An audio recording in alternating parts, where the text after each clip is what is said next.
And thanks for staying with us, everyone. Let's turn attention to Uganda, where reports say President Yoweri Museveni is holding a commanding lead as officials conducted a vote count in Uganda's elections. Based on tallies from nearly half of polling stations, Uganda's Electoral Commission reports that the long-standing ruler of the Central African nation has taken a clear lead. Meanwhile, Museveni's main challenger, pop star turned politician Bobi Wine, had gained just 19.85%, was under house arrest, according to his party. This comes as reports of violence began to emerge. Yoweri Museveni, who has held office since 1986, stated that he expected victory if there was no cheating. Opposition candidate Bobi Wine has, however, alleged massive fraud during the election. Charles Inyakombo is the director of Suvira Africa. He joins me to discuss the latest updates on Uganda's election. He joins me from Kenya. Good to have you join us, Charles. Thank you for having me. Are you surprised by the results coming in from Uganda? What's your thought on the election generally? Thank you very much. Based on what we have witnessed in Uganda, we witnessed yesterday, the day reflected both continuity and the struggles that African countries still continues to have. And now, in terms of continuity, it's on a positive note that there were no physical widespread violence during the day of voting, and that is something that is sellable compared to what happens in other African countries. This is something that should be encouraged. We should not lose lives during election, during the voting days. But of course, looking at the other side of the coin, the internet shutdown, repression of the opposition, the arrests of the opposition, and of course, the malfunctioning of the devices, really, which was even confirmed by the incumbent himself, really shows that there is a lot of credibility concerns on this election. I'm not actually surprised. I'm not surprised that the incumbent is enjoying an early lead. It was expected because, first of all, there is control of state apparatus that the incumbent is enjoying, and that, of course, the army, the police, the power itself. So that really makes it difficult for the opposition to find their way out. Then, of course, the issue of the incumbency resources, the money, the controlling the media and all that, that also really makes it difficult for the opposition to get their way through. But of course, the last item, which I believe really made it easier to predict that the incumbent will be enjoying early lead and might even win, is the historical legitimacy. Most Ugandans believe that it is through Museveni that the country is stable. The wars that were there. And interesting you mentioned that, Charles.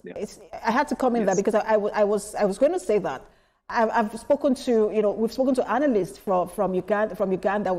I've read reports of people saying, look, whether or not you have a Bobi Wine, that people will still go for a Museveni just for that stability, and that beyond his hold on power and some of the violence we've seen in recent days from security officials, that they believe he's still the most experienced. And he has said it that, look, and I just want to quote him, that he expects a victory if there is no cheating. Mm-hmm.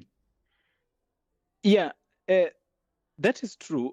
It's the biggest problem of Africa. That is the issue of stability and, of course, democracy. In the case of Uganda, it's sad to say that stability is seen as the biggest issue. Democracy is now given the backbench. But then stability that depends on an individual is so dangerous. Stability should depend on the institution. So if Museveni is out, are we saying that Uganda is not going to be stable? So we are in a situation, Uganda is in a situation where they have been put to choose between stability and democracy. And from what we are seeing, they have decided to go with stability, which depends on a single individual. So it's a bit of the struggles that Africans have, which in this case we should not be put in a situation where we have to choose between either you choose stability or you choose stability. The two should go in hand. And of course, in terms of the legacy of Museveni, as much as it is said that positively he has brought stability, he has brought the dictatorship out, but of course the issue of corruption, the issue of arrest, the issue of abduction still really mars his legacy, even though the stability part really also speaks about it. And Bobi Wine is popular. It was popular before he became a politician, even more popular now.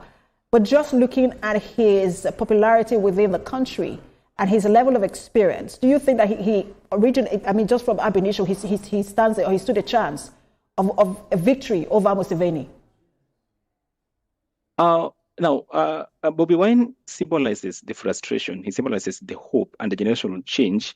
And of course, Uganda having 70% of her population being the youth, the young people were demanding for jobs, the young people were demanding for, for change and all that. He comes in as a breath of fresh air. But then now, looking at the voting patterns in Africa, majority of the voters are always the older generation. Young people rarely go to vote, because if they are to vote 70% of them, then of course Bobi Wine will be standing a chance. So you will find that Bobi Wine is more popular in the urban areas, but now in the rural areas where we have majority of the people, Museveni, commands, a higher popularity. So in that case, then I'm afraid to say that Bobi Wine, even with his popularity within the young people, within the youth, it's difficult for him to stand a chance in this case. But of course, also beyond now just the historical legitimacy that I am quoting, we also have the election period. You remember that during the election period, he was really subjected to a lot of arrests, a lot of his supporters were killed and all that. Then of course in most areas where he's popular, there were a lot of allegation around disruptions by the police, and of course BBC documents that, and it's also seen that as a way of just frustration on his end. So it's difficult based on his voting bloc, which rarely votes the young people. Then again, difficult based on the situation that he has been put to during the election period. And that is a sad state of affair on the part of the opposition side. Now, except for maybe one or two countries, maybe Ethiopia seems to be the outlier in East Africa. But when it comes to election, it's almost the same playbook in East Africa. And I'm not saying other regions are better.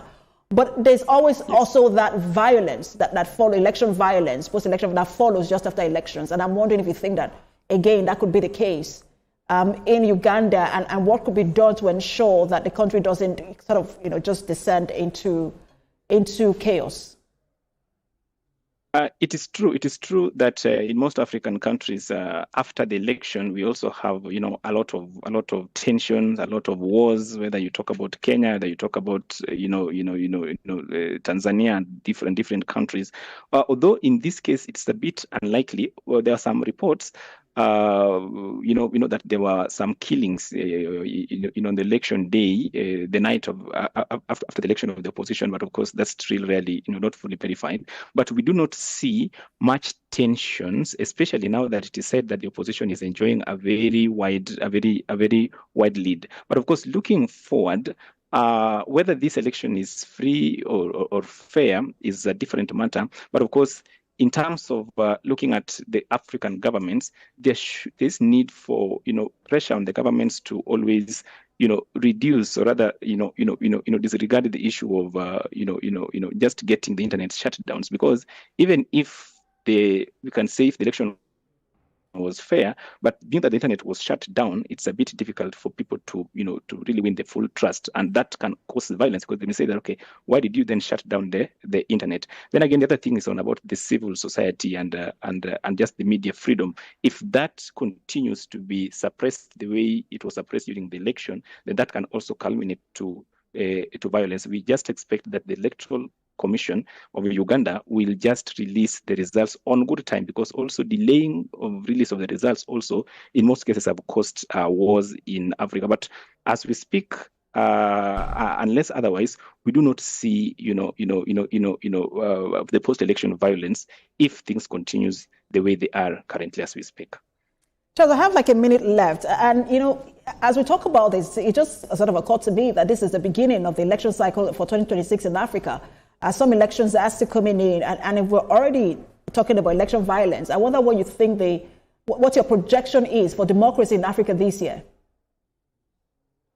It worries me that democracy in Africa is really under siege. Whether because power in Africa is seen as the means to an end. People in power, the incumbents, they want to retain power at whatever cost. No concern about the next generation, but it's about the next election. So in that case, it's sad that we might really have a lot of disruption. We might still lose lives even in the upcoming elections in Africa. But of course, from the positive side, if in case we can address the issue of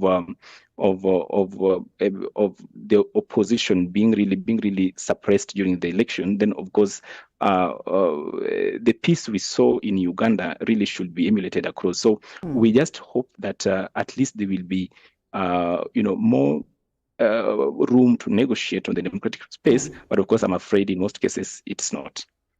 Well, we have a lot of elections to cover. Uganda is still ongoing. Continue to bring our viewers update. Thank you so much for your time. As always, Charles, the director of Suvira Africa, Charles Nyakombo. Thank you for your time. Thank you for having me. All right, that's What Now Today. For more updates on the international stories we're monitoring,